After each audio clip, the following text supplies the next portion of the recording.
যদি বন্ধ করা না হয় তাহলে মুসলমানরা বাংলার মুসলমানদেরকে নারায়ে তাকবীর আল্লাহু আকবারের আওয়াজ থেকে দূরে সরার যে ষড়যন্ত্র করা হচ্ছে, আগামী দিনে মুসলমানরা প্রাণপণ লড়াই সংগ্রামে যাদের অবতীর্ণ হবে প্রস্তুত রয়েছি জীবনের শেষ রক্তবিন্দু দিয়ে হলেও মুসলমানদের পর হামলা নির্যাতন বন্ধ করবই করব। আগামী দিনের আন্দোলন সংগ্রামে ঐক্যবদ্ধ হয়ে শরীক হওয়ার আহ্বান জানিয়ে আমার বক্তব্য শেষ করছি। নাসরুম মিনাল্লাহ ওয়া ফাতহুল করিম ওয়া বাশশিরিল মুমিনিন। সম্মানিত বাজারবাসী, আজকের এই বিক্ষোভ উত্তর সমাবেশে সংক্ষিপ্ত বক্তব্য নিয়ে আসছেন বাংলার বাংলার জামে মসজিদের সম্মানিত ইমাম খতিব হযরত মাওলানা আব্দুল্লাহ সাহেব। বিসমিল্লাহির রহমানির রহিম।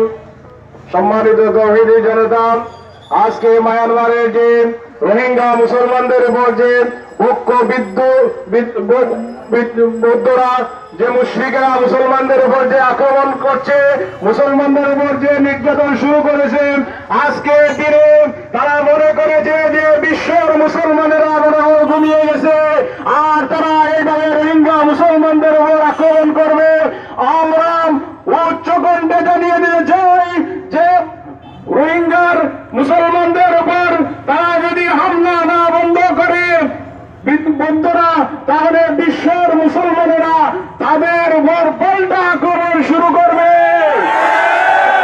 সম্মানিত উপস্থিতি, তাওহীদি জনতা, আপনারা যে আমাদের সাড়া দিয়ে মুসলমানদের উপর আক্রমণ এর প্রতিবাদে সাড়া দিয়েছেন, এই জন্য আমরা বড়লেখার বিভিন্ন মসজিদের ইমাম খতিবদের পক্ষ থেকে আপনাদের সবাইকে আন্তরিক মোবারকবাদ জানাচ্ছি এবং জাতিসংঘের কাছে আমরা আহ্বান করতে চাই অনতি বিলম্বে যাতে বিশ্বের যে জায়গায় মুসলমানরা নির্যাতিত নিষ্পেষিত অবস্থায় আছে সেই নির্যাতনগুলো বন্ধ করার আহ্বান জানিয়ে আমি আমার এই সংক্ষিপ্ত বক্তব্য শেষ করলাম।